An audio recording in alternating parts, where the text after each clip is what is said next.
Good morning, guys. Welcome back to a slightly breezy but really sunny morning here on our homestead in Central Portugal. I've just gone to the workshop and got our trusty step ladders out.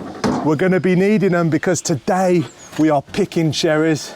We're the indie projects, Bee and Theo. In 2017, we bought an abandoned property in Central Portugal and spent the last few years turning it into a fully fledged homestead, converting an old stone barn into a cosy tiny home. Working non-stop and overcoming many obstacles, it turned out better than we ever could have imagined. As one chapter closes, another one begins. Our dreams of living even more remotely in a fairy tale forest with space for animals to roam and our passions to grow became a reality. Before we have even moved there, it was devastated by a huge wildfire, drastically altering the landscape. Immense flash floods followed as the land couldn't hold onto the water. Follow us as we carve out our new life on Miracle Mountain.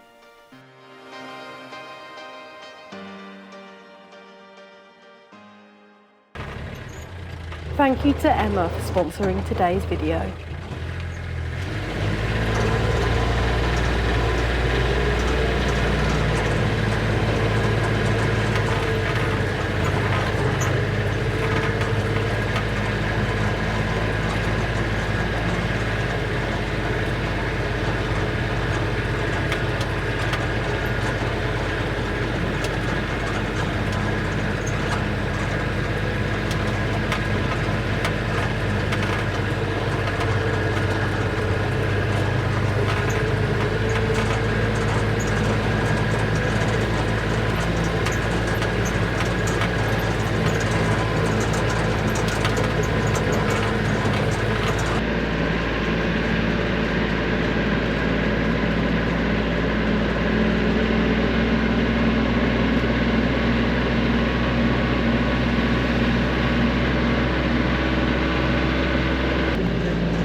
We have just arrived on our main cherry orchard and Bee has gone off to scout the best trees she can find because cherry trees, they're ripening at all different times. Like I said before, we had some early bloomers.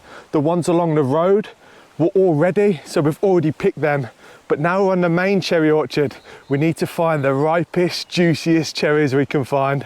I've decided on this cherry tree for this morning because it's actually got a really good selection of individual yet perfectly ripe cherries. I'm talking about one, I did spot it, here we go. It's different to the other cherry trees by the road in that it's got these really big ones on their own. The other cherry trees have them in these really big clusters, but these ones are all individual and ripe and wonderful looking. So I'm going to be spending the morning picking all of the ones on this tree. I've already spotted quite a few that look absolutely perfect and I'm excited to get them in my bucket. So over the last couple of weeks, we've picked loads of cherry trees and we've used loads of different methods to actually pick them with. You can see the UTV in the background. That's really useful because you can park that up to the higher trees and then stand in the bed of the UTV and get some real height advantage. Also, we've used the tractor with the front loader to lift the person up sitting in the bucket so that they can get into some of the harder to get areas. But for this orchard, the trees are a lot lower, so a step ladder is going to be perfect. It's time to get the step ladder out because even though there are some good cherries low down, the best ones are up high.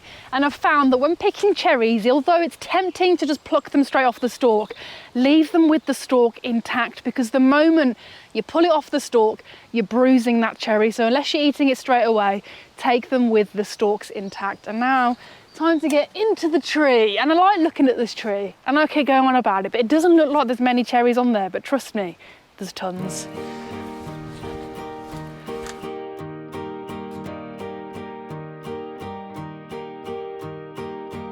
I got thoughts that creep in every day, things that go bump in the night, but you say I'm beside you. All my doubtful designs caving in, But you saw me out on a ledge and you said I'm beside you. I'm just over the other side of the orchard from where Bee is picking, and just to give you guys an idea of the scale and the size of this orchard, I'm just gonna walk along some of the rows, and it's incredible. Some of these trees are absolutely beautiful. We've got over 240 cherry trees, and you can see how many cherries they are actually producing. It's quite incredible after the fire and the flooding that they're still producing such amazing, tasty and fruitful cherries. There's a lot of them to pick. You can see here, they're everywhere. Some of them riper than others. Some of these will need another week probably. And if I go down here, you can see they're absolutely everywhere. They're a really good size, these ones on this orchard, because as I said, you can pick them just using a step ladder. No need for an actual cherry picker. If I walk over here, you'll see there's just rows and rows of them, and it's obviously hard to show you guys how tasty they are, but they are the most tasty cherries. Just look at that, hanging from the tree. You pick them straight off. The amount of time I've been walking around the property and I just pick a cherry and eat it as I go. That's really the dream, isn't it? And yeah, that is what we're living out here. It's gorgeous. It's a perfect day for cherry picking as well. It's not too warm. It's kind of cloudy, so we've got a little bit of cover from the sun. But also, this area is 4 degrees cooler than our off-grid property, so it makes a big difference. And Bee is up the ladder doing an amazing job picking these cherries, and I can't wait for some more cherry jam. So considering that actually this one's got a very funny mutation on it, but anyway, considering that these cherry trees had been left to their own devices for a number of years, they are still producing a really good amount of fruit. But one of the things we really want to knuckle down on for the next year is give these a really good prune, because they are overgrown. They aren't doing the best because there's too many branches, and the best thing to do with fruit is not have millions of branches, so they have to make millions of fruit. The less branches, the less fruit, but the better the fruit. So we have got a lot of cherries. I've been picking quite a lot. They are absolutely delicious. And the good thing about cherry picking is you can have snacks along the way. So I'm going to carry on. I want to take about, I don't know, half a kilo, 500 grams of cherries to make some jam. So in about 3 months' time, it will be a year since the wildfire and the flooding swept through our property. It was absolutely devastating. It caused so much destruction, but I am so proud of what me and Bee have managed to achieve in such a short amount of time on Miracle Mountain. It really does look like a completely different place. It's looking so clean and tidy. There's still a huge amount to go, but we're absolutely loving it here. It really is the place for us. I tell you what, I've probably eaten half the amount that I've picked, but I reckon I've probably got enough to make some jam. And I'm really happy with these ones. I've got a nice variety, but they're all really dark, luscious colours, and I've been checking every single one for any holes, any signs of bruising or any of that kind of stuff. And I've just plucked this one off, and obviously it's going straight in my mouth. I can't help, I was raised by the wolves. I was running, I was wild, and you pulled me beside you. Yeah. And I had fire on my heels, on my back, out in the dark woods. You told me that I'm beside you. I'm beside you. That's it, I'm done. I'm actually really happy with the amount I've got there, and it should be enough for what I want to do. Come on, driver.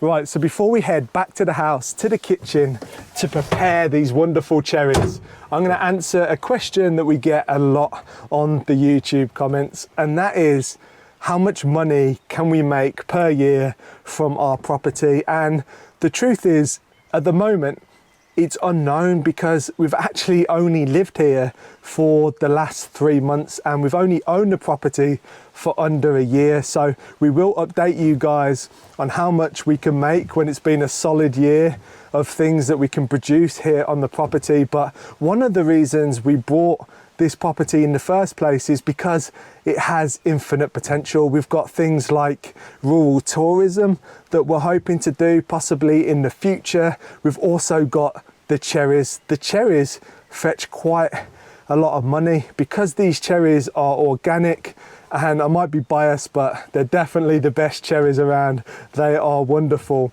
You can get quite a bit of money if we can get these cherries picked professionally, get in pickers and do it like a proper business. Also, there's other methods of making money from this property, from our forest, firewood, that type of thing. So we will keep you updated on that front. But right now we are going to head to the kitchen and start preparing these cherries.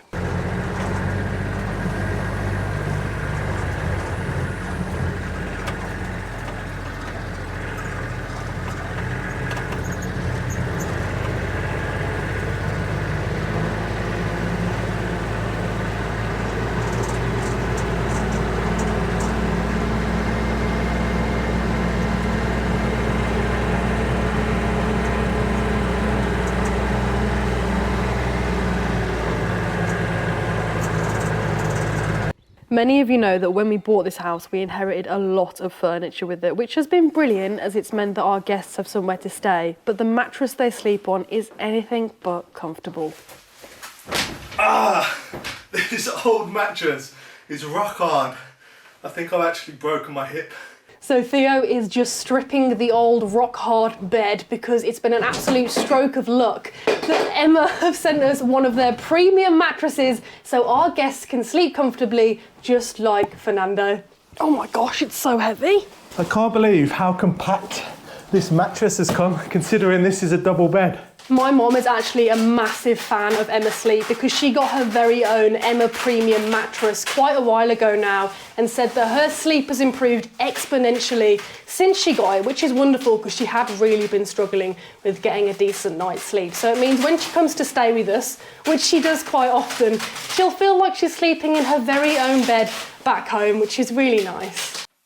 And Emma knows it takes time to get used to a new mattress, so you get a 200-night risk-free trial to test it out and a 10-year guarantee on your cosy new mattress. I'm just taking the plastic off and the mattress fits perfectly on this bed. And they've got a halo memory foam system on this mattress, which means you can sleep in all different sleeping positions. This is my favourite. Me spooning Furrnando. It's fair to say you're on your own tonight. I'm going to stay here in the spare room. It's so comfortable. Well, I wanted to tell you all that Emma actually has a huge sale on at the moment. So they've already got 50% off everything, and you can get an additional 5% off using our code, TheIndieProjectsMay. So click the link in our description and use the code TheIndieProjectsMay to get your very own wonderful mattress.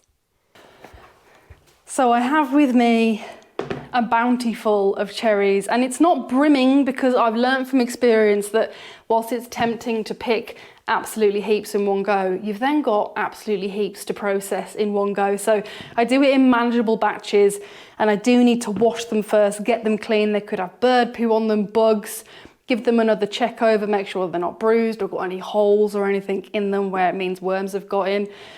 And then I'm going to do something today that I've never done before with the cherries, so I'm quite excited to do it. It's the first time for me.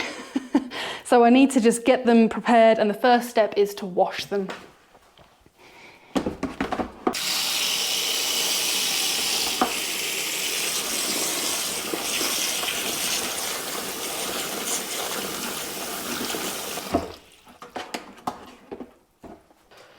So now they're all floating and there's lots of debris in it, I'm actually going to grab a little sieve. So I'm just going to leave the cherries floating in the water and distribute them into these two different bowls because I've noticed there's kind of a varying degree of ripeness for the cherries that I've picked. I've got some that are much darker than others and different in size. So we kind of want similar size and similar ripeness. So I'm gonna kind of go through whilst they're in the water still, because they're not gonna be in there long enough for the water to actually affect them, for them to absorb it and start to split. So I'm just gonna go through them now and put them in each individual bowl in preparation. That one's quite bruised, so I'm gonna put the manky one, oh, it just fell back in. Put those there. And I'm just gonna keep the stems on for now, and I'll de-stem them in the next stage.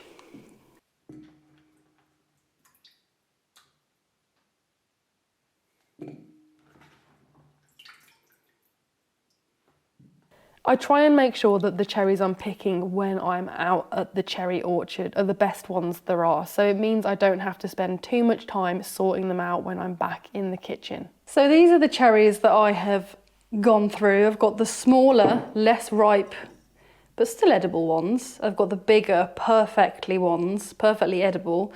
And then I've got these ones that I've separated during that process that I wasn't happy with. So this one is a bit soft, and when I squeeze it, I don't think you can see on the GoPro, but little bubbles are coming out. That means there's a worm living in there, so I don't want to eat that. And then other ones, like this one, it was bruised. This one had holes, this one is bruised, this one had holes.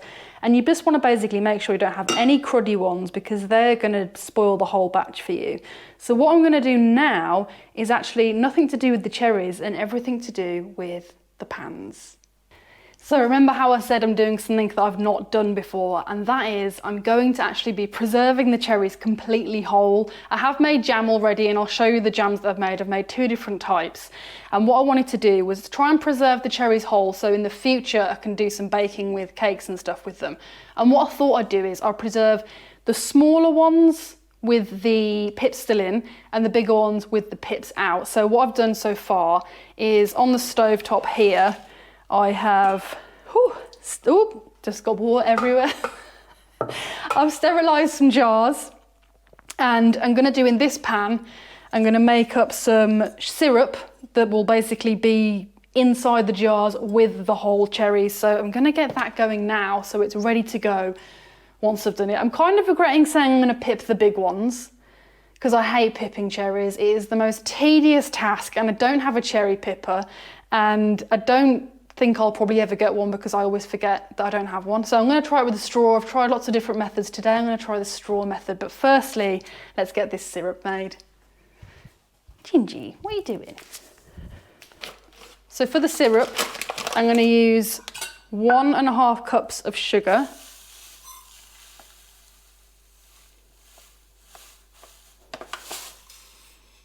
One, and then a half. And then I'm going to put in 5 cups of filtered water. So this is our water filter here. 1, 2. And when you're making syrup, basically all you're doing is just dissolving sugar in water. So I will be cooking this on a low heat until the sugar's all dissolved, and then I can turn it off and just leave it until I need it. And I think that was 5. I'll have to watch the footage back. I thought when I spoke, I was like, I'm gonna forget how many I've put in there. So it's gonna put you on a low heat. There we go. And now, pitting time. I watched the footage back and it was 4. So I've just put another cup in, and it is on the hob, slowly heating up, and I will use that when I need to use it. And now I know I'm putting it off, really don't want to do it, and it's time to pit these cherries. I must say that cherries are probably the least simple fruit to work with, as you do have to take out the pips for most of the recipes that you want to work with. For these ones, I want to be able to use them later on in the future without having to pip them, and I know I'm going to be really thankful of my past self for doing this process right now. But either way, it's still a task I don't enjoy doing, and I really do wish that cherries did not have pips in the centre of them. I also use this moment whilst I am pipping the cherries to check them again, because it's a process where you really do not want to be preserving a manky cherry because it's just going to ruin the entire batch. So I'm in the kitchen, well, I've been in the kitchen the whole time, but I'm by the cooker because the syrup is done and I've just taken the jars out of the water bath. They're sterilised now. I'm gonna be using this big one for the big cherries that I've just pitted. I reckon they'll probably all fit in here, or most of them will. And I've been a bit overeager. I've sterilised 4 jars. I don't think I've got enough cherries for 4, but there's no harm in being optimistic. And I wanted to also say about the lids. Now I know that in the States, they do a different version of it. Here in Europe, I've only been able to find individual lids as one piece. And I don't know if I'm describing it very well, but in the States, USA, probably in North America as a whole, they have them in 2 pieces. So there's the ring that goes around the edge, and then there's the top piece. So I can't see any of those in the shops here at all. And getting stuff delivered online is a bit of a nightmare, especially because we live in the countryside. So what I'm going to be doing is the European way. So I thought I'd just say that now before I get people commenting that I'm doing it wrong and it's dangerous, X, Y, Z. This is the way it's done here. So I'm excited to get going. The syrup is ready. And I guess all I need to do is put those cherries in the jar.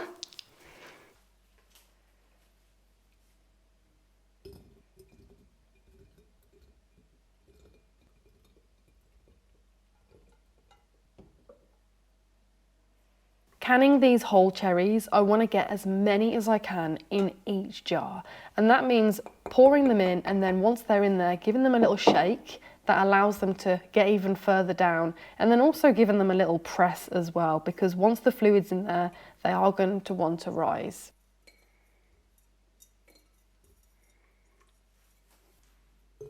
For these smaller, less riper cherries, I'm just de-stemming them as I'm going along, so it's taking a little bit longer, but it means that the bruising won't have time to really kick in before the syrup gets on them. I found that when you pull out a stem, it does cause a lot of damage to a cherry and make them bruise quite rapidly.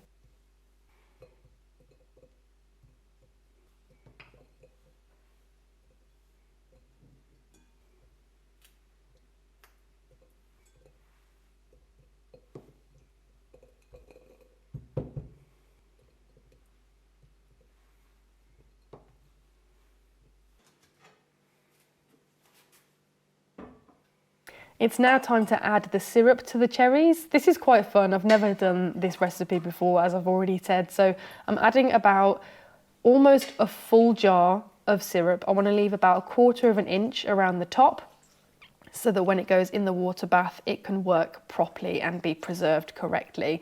And I really want to make sure that I don't overfill it. This is also a time when you get to see the cherries start to float and you realise you probably could have crammed in a little bit more cherries than you did. But luckily for me, all the cherries I'd done fit in the jar.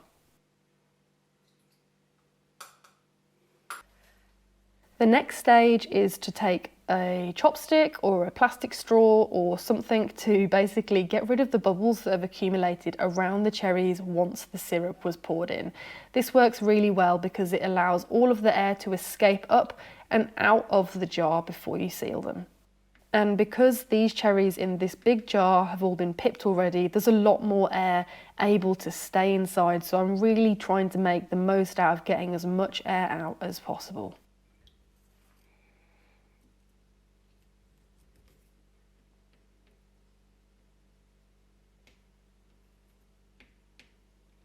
Now I've got all of the air out with the chopstick, I'm just wiping around the top of the jars so they're clean before putting the lids on. I don't want to screw the lids too tight, but I want them to be tight enough. I'd say probably finger tight. That seems to be the description you see online, and it kind of makes sense when you are tightening the lids on. I'm going to be putting these jars of cherries in the water bath for around 25 minutes. So I did mention that I've made some jams already, and whilst those jars are cooking away, I thought I'd show you the jams that I have made. And we have actually been sampling both of them. I will be making more jam in the future because we still have got a heap of cherries to go through. But it's been fun trying different recipes, and the ones I've done 2 so far, both of them were pectin free, so there was no pectin involved. And the first one turned out a lot tougher than the second. The second one was a bit loose. The first one was probably a bit too tough. So I need to find the perfect medium for the jam, but I'll show you them now. Here's the jam recipes. I'm liking both of them. This one's a bit too sweet. This one's a bit too runny. So I think if I combine the two, I will have the perfect recipe and the perfect jam. This one we've been eating, so it's been open, but this one sealed itself, which is pretty cool. I'm keeping them in the fridge anyway. They're the only jams that I have at the moment. But I am going to be trying different recipes, and I would absolutely love it if you've got any cherry jam recipes. It doesn't have to have pectin free. I don't mind it having pectin in. The only reason I did a pectin free, how many times I was going to say pectin, was because I didn't have any pectin. I had loads of lemons. So those are the jams I've got so far. I will be making more. And I've just got these out of the water bath. The pale ones that I didn't take the pips out of have completely lost their colour, which is fascinating. And the darker ones just still look exactly the same. So I'm going to leave those to cool down. The centre things here will suck themselves in once it's cooled down. I think that can take quite a while, so I'm just going to leave them there and let them do their thing. I'm actually quite excited about trying those cherries and using them in the future, especially the ones that I pipped, because they'll be perfect for cakes and stuff. And the reason I didn't do like a cake recipe today was because of the last one. And whenever I try and do anything on camera in regards to cooking or whatever, it always goes horribly wrong. So I thought I'd do something nice and simple-ish today.